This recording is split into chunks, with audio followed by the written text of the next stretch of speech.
Hi guys, welcome to my kitchen.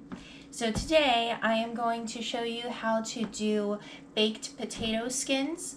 Now this is a really simple recipe as far as the amount of ingredients that you're going to be using, but it actually takes a decent amount of time. So I'll explain that as I go along. The first thing that you're going to do is bake your potatoes. So what I did is I rubbed my potatoes down with oil, threw some kosher salt on there, and baked them in the oven for about 45 minutes. This one I left whole just so we can see how to cut it. Now after the 45-minute mark, of course they're too hot to handle at that point, so if you're making them the same day, you want to wait about 10 to 20 minutes until they're able to be handled, or if they're still hot or warm when you're handling them, you're going to handle it with a towel around your hands so that you don't burn yourself. What I actually did, just because it was more convenient, I baked them the day before, and then I just got them ready, all except this guy, and put it in the fridge. And now I've had them sitting out at room temperature for about 2 hours, just so that they don't have to be in the oven quite as long. So what you're going to do when you are getting your potatoes ready, you're going to cut it in half. Should be nice and smooth in there. You want it to be completely baked through. And then you're going to make a little boat. So you're just going to scoop out with a spoon however much of the potato you want out of there. So if you want it to be a little heartier, you can leave more potato in there. But usually you're going for the toppings more than the actual potato. So you're just kind of scooping that out to make a vessel for your toppings. And you don't want to, well, you can, but you don't necessarily want to get rid of the potato innards. You can do something else with them. Now you see there, I scraped that a little bit deep. So I'm going to pretend that we're going to fix that, and I'm just going to push a little bit of potato back in there. It'll be fine. But the potato innards, you can use those to make some gnocchi if you know how to do that. I haven't conquered it quite yet, but we'll get there. Mashed potatoes, or you can just throw them in a breakfast skillet, kind of like a home fries kind of deal. So you can figure out something else to do with the potato inside, so don't get rid of those. So now I'm going to bring over my little roasting rack kind of thing. So this is just a jelly roll pan with a grid cooling rack on it. If you don't have a grid one, you can just use any cooling rack that you have.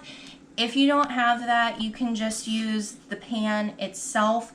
The benefit to using the cooling rack method is that it gets the air circulating around the whole potato so that it's getting crispy from all sides. There's not like one side that's sitting on the bottom that's getting a little bit dense kind of thing.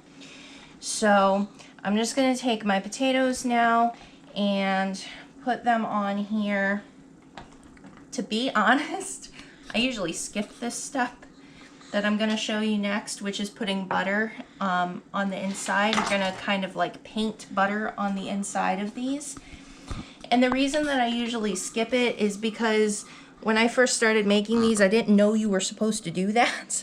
Like, if you look on the internet, every recipe says to do this. I had no clue you were supposed to do this. I was just going off of, hey, these are yummy. This is what it tastes like in the store.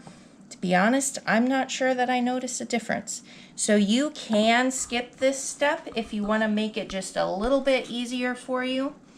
And I actually would have skipped this step tonight as well, except that since I'm not making them the same day and they're not already warmed through, I have to warm up the potatoes somehow anyway, so it might as well be this way. And this will give it a little bit extra flavor and hopefully a little bit extra crispness as well. So you're just going to kind of paint the insides of them with this butter. You could also use bacon grease as well if you made up your bacon already for this. But to be honest, I think I like the butter a little bit better. So these are going to go in my oven now, which is preheated to 375 degrees. And I'm going to let those sit in there for about 20 minutes. That should pretty much get them warmed through, but then what I'm gonna do is I'm gonna flip them. So the way that you saw me put them in, I'm gonna flip them the other way and then let them cook for about another 10 minutes. So then I'm gonna have you come back at that point. Use this time in your kitchen to get your other ingredients ready. Start crumbling your bacon, shredding your cheese, and getting your green onions cut up. It will help you get everything assembled at the end. So I'll see you in a couple minutes. Hey guys, my potatoes are still in the oven. I'm taking my own advice and working on getting together my bacon, my green onions, and my cheese for the toppings. And I just wanted to show you a neat little way to cut your green onions and make them just a teeny bit fancier. So the traditional way to cut these would just be to cut them straight like that, and then you have the little rounds. That's perfectly fine if that's the way that you want to cut them. But a nice little way, sorry, I was just getting the white parts off there. A nice little way to make it just a little bit more fancy is to actually cut these at an angle. So if you angle your knife while being extremely careful, of course, you'll see how like nice and just little angle there, and it just kind of makes your dish look just a little bit fancier, a little bit nicer. So this is something that you can carry over into any dish that you're using green onions on top of, but I just thought I would show you that. So I'll see you in a minute. Hey guys, welcome back. So just took the flipped potato skins out of the oven. They're definitely getting nice and crispy now. You can see the browning around the edges and just see a little bit how much more cooked the potato part is. Sorry. And now we're gonna get to the fun part, which is filling them. Now as far as filling them, it's already done most of the crisping. The potatoes are pretty much already cooked, so you're really only going to have to throw these in for like 10 minutes. You can do so many different variations on these. I'm doing the classic tonight, which is cheese and bacon and then topped with sour cream and green onions. But you can mix this up so much. You can put like broccoli and cheese in here. You could fill it with chicken if you wanted to. There's a lot that you can do. You can throw some jalapenos in there. I'm making one small variation tonight. We all know how much I love smoked paprika, right? So I'm gonna put just a little bit of smoked paprika in the bottom of mine. Give it a little bit of a smoky, earthy flavor.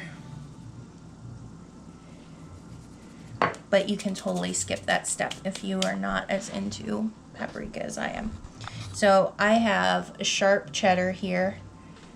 I like to use the sharp for this application. Eating wise, I actually prefer a mild cheddar, but for something like this where it's got to stand up to the potato, it's really good to use the sharp. So I'm going to do half of them with my sharp cheddar, and then I'm going to do half of them with pepper jack that we shredded up. So I guess I'm doing two variations is what I'm saying.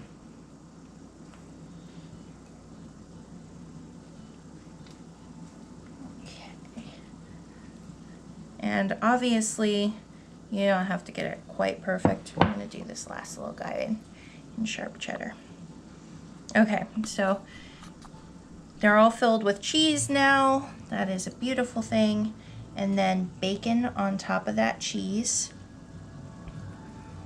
The bacon I pre-cooked yesterday as well, so you can do a lot of the more difficult steps of this ahead of time and just get it out of the way. You can put as much or as little bacon in there as you want.